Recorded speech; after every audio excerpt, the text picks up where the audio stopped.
ሰላም አለይኩም ወራህመቱላሂ ወበረካቱሁ። ሰላም ጤና ይስጥልን ክብራትና ክብራን አድማጭ ተመልካቾቻችን ሁሉ ሰላም ሁሉ መልካም፣ ከኛ ጋር ሁሉ ሰላም ነው። እጅግ ወሳኝ በሀገር ውስጥም በውጭም ለምትገኙ ኢትዮጵያኖች በሙሉ መደመጥ ያለበትን ወሳኝና ከፍተኛ ጥንቃቄ የሚሻ መረጃ ነው በዚህ ሰዓት ከጄ ገባው።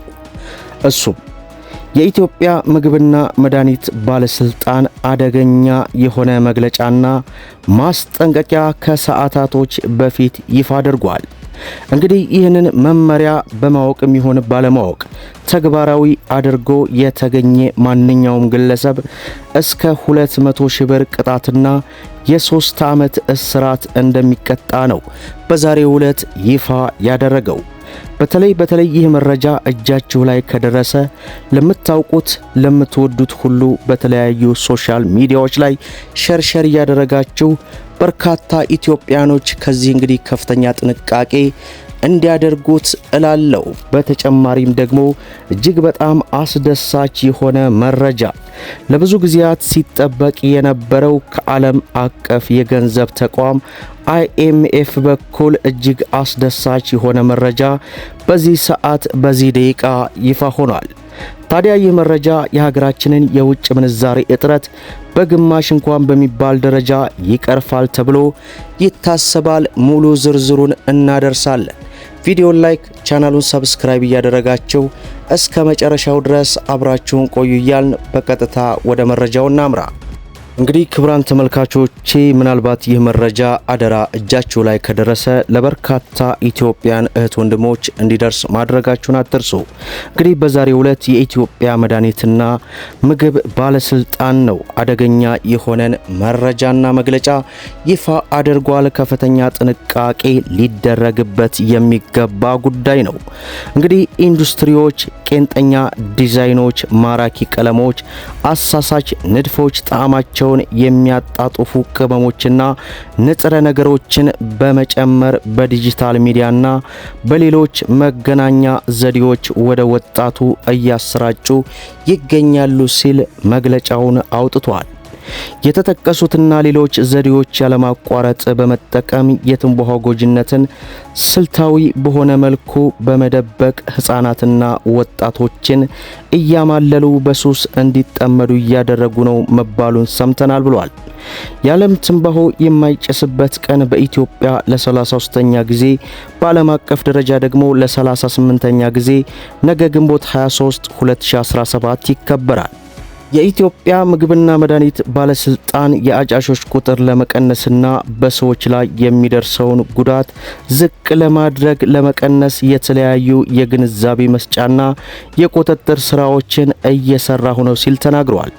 በዚህም የኢትዮጵያ ምግብና መድኃኒት ባለስልጣን እንደገለጸው የተከለከለ ይዘት ያለውን ትንባሆ፣ ሺሻ፣ የኤሌክትሮኒክስ ኒኮቲን ወይንም ሌላ ማንኛውም ተመሳሳይ ምርት ያመረተ ወደ ሀገር ውስጥ ያስገባ፣ ያከፋፈለ፣ ያከማቸ ወይንም የሸጠ እስከ 3 ዓመት እስራትና 200 ሺህ ብር በአዋጅ 1112/2011 እንደሚቀጣ ነው በዚህ ሰዓት የገለጸው። የኢትዮጵያ ምግብና መድኃኒት ባለስልጣን የአጫሾችን ቁጥርና በሰዎች ላይ የሚደርሰውን ጉዳት ለመቀነስ የተለያዩ የግንዛቤ ማስጨበጫና የቁጥጥር ስራዎችን እየሰራ እንደሚገኝ ጠቅሷል።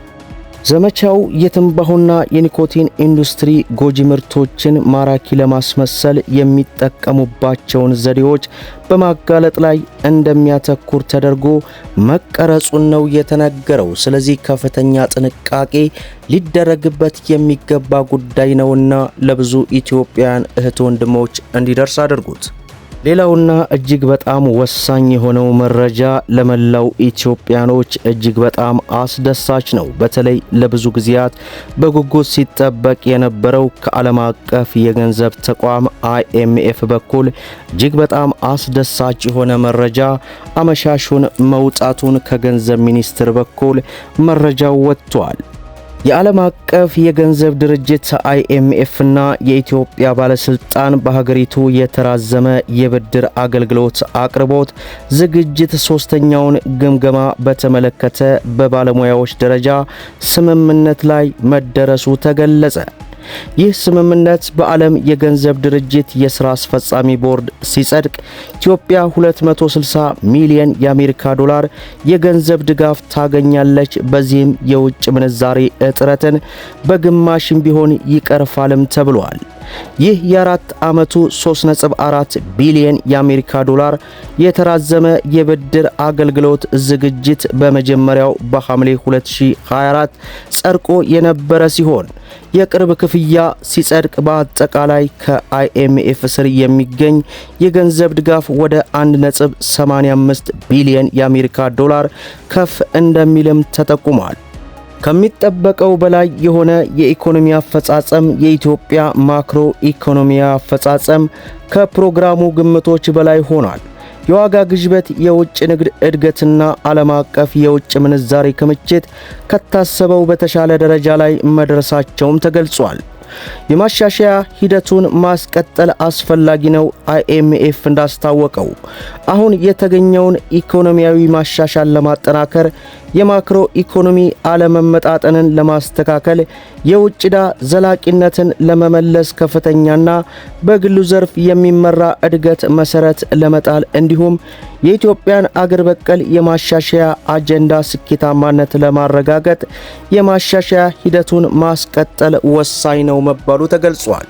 ከዚሁ ጋር በተያያዘ የአፍሪካ መሪዎች በዚህ ሳምንት በአጃቢን እየተካሄደ በሚገኘው የአፍሪካ ልማት ባንክ ቡድን የ2025 ዓመታዊ ስብሰባዎች ላይ አህጉራቱ የራሱን ካፒታል እንዲያንቀሳቅስና የክልላዊ ውህደትን እንዲያጧጥፍ ጠንካራ ጥሪ አቅርበዋል።